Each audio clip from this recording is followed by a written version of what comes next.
All right, No Filter MMA. This is your boy BJ back with another video short. Want to come on and talk about a couple of things here on this video. I'm driving home from work, guys, so don't mind the road noise here. But I want to make a video and shout out to WMMA Addict for bringing this to my attention. I watched this video and I really took a lot from it, and I just kind of want to piggyback off of what he was saying. So guys, jump over to WMMA Addict here on YouTube and check out what he had to say about Roxanne Modefferi.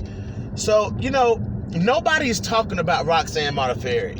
You know what I'm saying? And this is pretty much what he was saying. He was saying that, you Google Roxanne Modefferi coming off of this huge win, and all you see is Macy Barber, Macy Barber, Macy Barber, Macy Barber. And see, that's the thing about this division, man. Like, that's the thing about this flyweight division, is that a lot of people who shouldn't be getting clout is getting clout, and people who deserve the clout and deserve the conversation and deserves to be talked about are not being talked about. And Roxanne Modefferi is the latest victim of not being talked about. Okay? So, you guys already know how I feel about Chukagian. You guys already know how I feel about Alexis Davis. I feel like especially Jennifer Maya. You know what I'm saying? Like, those girls should not, in the birth of this division, those girls should not have been the girls that being thrust to the top of this division. Because those girls, as we can see, those girls are Jennifer Maya, to be exact. Jennifer Maya she's losing to girls. You know what I'm saying? Like, she's lost a couple of fights to girls in this in this flyweight division, but Jennifer Maya was automatically thrust to the upper echelon of the division. You know what I'm saying? And despite what Davis and what Chukagian and whoever else who was at bantamweight, despite what they done in this division, what they done in other divisions, I just don't feel as if they should have been pushed to the top of the division like they were. Valentina being an ex-title challenger, okay, that's understandable. But the rest of them, not so much. You know what I'm saying? So, and the thing about Roxanne Modefferi is that Roxanne Modefferi's career has been so... She doesn't have the cleanest career, like, as far as wins versus losses. Roxanne Modefferi recently, she went on this 6-fight losing streak. And she's lost some very, guys, when I tell you guys, razor-thin decisions that Roxanne Modefferi has lost in the UFC, they've been razor-thin. Look at the fight with Nico. And the one I want to highlight the most is Nico Montano. When she fought Nico Montano, for the belt, when she replaced Ajara Eubanks, that was a tough fight for Roxanne Modefferi. That was a tough fight for both of them. She pushed Nico somewhere Nico probably ain't never been pushed before. Roxanne, and if you guys don't remember the fight, go back and watch it. Roxanne Modefferi versus Nico Montano was a damn good fight. Roxanne Modefferi versus Jennifer Maya, both of them were damn good fights. But why is no one talking about Roxanne Modefferi like she should be talked about? I mean, Roxanne Modefferi dispatched Antonina Shevchenko. Antonina Shevchenko, the hype queen. She had so much hype behind her that it was fucking ridiculous. It was ridiculous, the amount of hype that was behind Antonina Shevchenko. Now, I understand why, because she's Valentina's sister. You know what I'm saying? But you got to come into the UFC and you got to prove yourself. You have to come in and you have to prove yourself. And, Antonina was somebody who I hadn't seen much from Antonina. So I didn't really know, how the ground game was. I didn't know, how she's gonna deal with somebody as crafty as these fighters that are in this flyweight division. And then you have Macy Barber, who, for me, the win over Jillian Robertson spoke a lot to me about Macy Barber. To see her go out there and dispatch Jillian Robertson like that as easily as she did, that spoke volumes to me, because I think Jillian Robertson is a fantastic fighter. I believe Jillian Robertson is for sure one of the best fighters in the division. Hands down.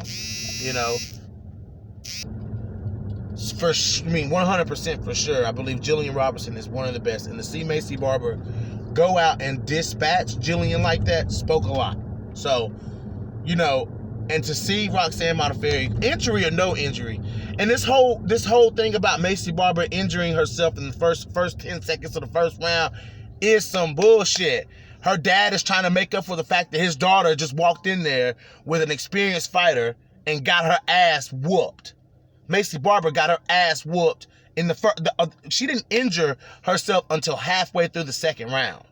Let's just be clear about that. Macy Barber did not injure herself until halfway through the first round when Roxanne stuck her with a jab and she fell. She stepped wrong on her leg. She was going down and she stepped wrong and she fell. And we know that it don't take much to drop Macy Barber. JJR just dropped Macy Barber. You know what I'm saying? And the thing, Macy Barber thought she could go in there and deal with Mackenzie Dern, and Roxanne Modefferi was able to drop Macy Barber. See, that's the shit about Macy Barber. That's just kind of like, okay, Macy, you say shit that don't make sense. You telling me you can go in there and take punches from Mackenzie Dern, but Roxanne Modefferi dropped you? Anyway, let's move on from that. But the point of me making this video, guys, is, you know what I'm saying, like, Macy Barber is all that's being taught about. Macy Barber lost.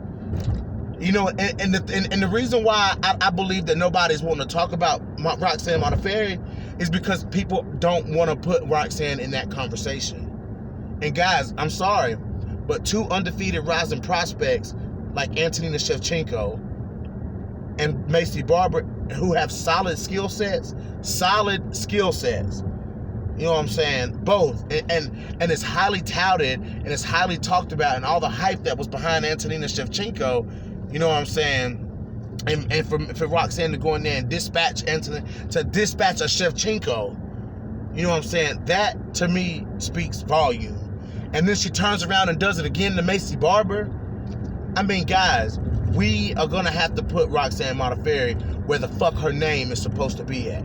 We got to start putting some motherfucking respect on the name of Roxanne Modefferi. Okay? Roxanne is probably the most experienced fighter in the whole fucking division. You know what I'm saying? Now you guys trashed me for saying that we need to put some motherfucking respect on Jillian Robertson's name, or put some motherfucking respect on De La Rosa's name. Y'all tell me, oh, they're not so good. So what the fuck are y'all gonna say when I'm sitting here saying that the respect need to be put on Roxanne Modefferi's name? What's going to be the excuse there? Oh, she hadn't fought credible opponents. Because that's what you motherfuckers always say when I mention Jillian, when I mention Montana De La Rosa. Oh, they haven't fought the best quality opponents. Okay, so what's going to be the fucking excuse for Roxanne Modefferi? See, I get animated over shit like this, man. I really do. I really get animated over this kind of stuff, man, because MMA fans, man, I'm telling you, y'all are some of the most ass-backwards people in the fucking world. You know what I'm saying? The most ass-backwards people in the world. Roxanne Modefferi going out here beating ass. She beating ass. She beat Antonina's ass. She beat Macy Barber. She handed Macy Barber's ass to her on a silver fucking platter. And yet and still, nobody is talking about Roxanne Modefferi. Roxanne Modefferi, if Valentina, whoever wins between Chookagian and Valentina, Roxanne need to be next. And if not, Roxanne needs to be in a number one contender. Put Roxanne Modefferi against Jessica I. Roxanne Modefferi versus Jessica I is the fight that needs to fucking happen. Okay? And whoever wins that fight goes and fights for the belt. Whoever wins that fight goes and fights for the belt. Because, I mean, guys, because we know that if Macy Barber would have beat Roxanne Modefferi, then everybody would have Macy Barber's name in their damn mouth. If Roxanne Modefferi would have went out here and if Macy Barber would have went out here and starched Roxanne Modefferi, then what would the MMA community be saying? The MMA community would be saying that Macy Barber is the next threat for Valentina Shevchenko. Even I've said it. I said that Macy Barber and Macy Barber is a threat to Valentina. If Macy Barber goes in there with Valentina Shevchenko and Macy catches Valentina and just doesn't let up and starts swinging those bombs on Valentina Shevchenko, good luck. Good fucking luck. You know what I'm saying? Even I was saying it. But Macy Barber, but that sneaky little Roxanne Modefferi, that sneaky little Roxanne Modefferi has been going in here taking out these big contenders. We knew Antonina won't fight Valentina, you know what I'm saying, because they're sisters. But Macy Barber would have. Macy Barber would have fought Valentina. So, I mean, that's just the thing, you know what I'm saying? Like, it's a thing in the MMA community, you know what I'm saying? Like, if it's not somebody that you think should be there, you know what I'm saying? Like, the MMA community's not going to talk about it. You know, if it's not popular to talk about a certain person fighting for the belt, then people not going to talk about it. You know what I'm saying? It's not popular for somebody to say that Roxanne Modefferi should be fighting for the belt. You know what I'm saying? It's not. I mean, it's not popular to say that, but I'm gonna say it, and I'm gonna say it again. I believe that Roxanne Modefferi either needs to be fighting for the title, or she needs to be in a number one contender fight. Because, like I said, Roxanne Modefferi is out here beating ass. You know what I'm saying? And yet still, she done beat Macy Barber ass. And then now you have Macy Barber still in the microphone, had to say something. I believe Macy Barber didn't know how to accept the fact that she had just lost. She was in a lot of pain, and she had just took her first L and didn't know how to deal with it. That's just my theory. And in the heat of the moment, the only thing she could do was get on the microphone and say some stupid shit. I mean, it is what it is. Now you got her father out here saying that she was injured in the first round, when the whole fucking world clearly saw Macy Barber get injured in round 2. Mr. Barber, you are a dumbass. Macy, I'm not even gonna call you Mr. Macy Barber's dad, you're a dumbass. You're a dumbass for saying that Macy Barber got injured in the first round. First 10 seconds of the first round. You're a liar.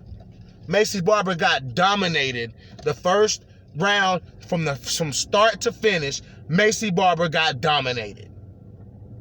Okay?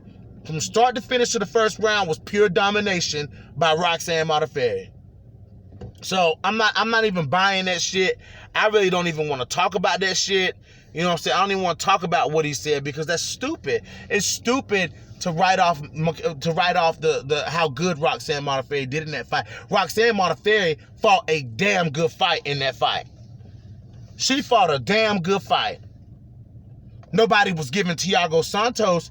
Nobody was feeling sorry for Thiago Santos when he went in there with 2 fucked up ACLs. He injured both of his ACLs in that fight. You know what I'm saying? So nobody gave Thiago Santos a fucking hall pass. So why the fuck is Macy Barber getting hall pass? No, we need to talk about this ass whooping that Roxanne Modefferi handed Macy Barber. Period. Now shit. Nobody made excuses for Jillian Robertson when Jillian Robertson lost to Macy Barber. Fuck no. She got beat. Macy Barber got her ass beat. But yet and still, everybody's still talking about Macy Barber. Macy Barber need to go on back down and fight number 11, number 12, number 13. Excuse me. Number 12, number 13. You know what I'm saying? Because that's where she needs to be. She lost the big fight. You know what I'm saying? She lost the big fight. Send her down the rankings. Send her down the rankings. You did Jillian Robertson like that. You did Jillian Robertson like that. I know who Jillian Robertson is about to fight, because Jillian Robertson told me who she's about to fight. But me, I have to be professional, and I would never release that until she releases it on my podcast, guys. Just wait. I know I said that Jillian be on, but just wait. She's coming, and she's got fight news. She's going to announce it on No Filter MMA. I know who she's fighting. You know what I'm saying? And she lost the fight to Macy Barber. You know what I'm saying? So it is what it is. They did it to Montana when Montana lost to KGB. She's fighting Mara Romero Barella. That's not a big hike up in the rankings. You know what I'm saying? So let Macy Barber get the same damn treatment. She got her ass beat. That just shit like that just pisses me off. But anyways, guys, let me know what y'all think. This is your boy BJ back from No Filter MMA. Drop those comments in the comment section. Hit that like button. Hit that dislike button if you haven't already. Hit the subscribe button. And I'm out.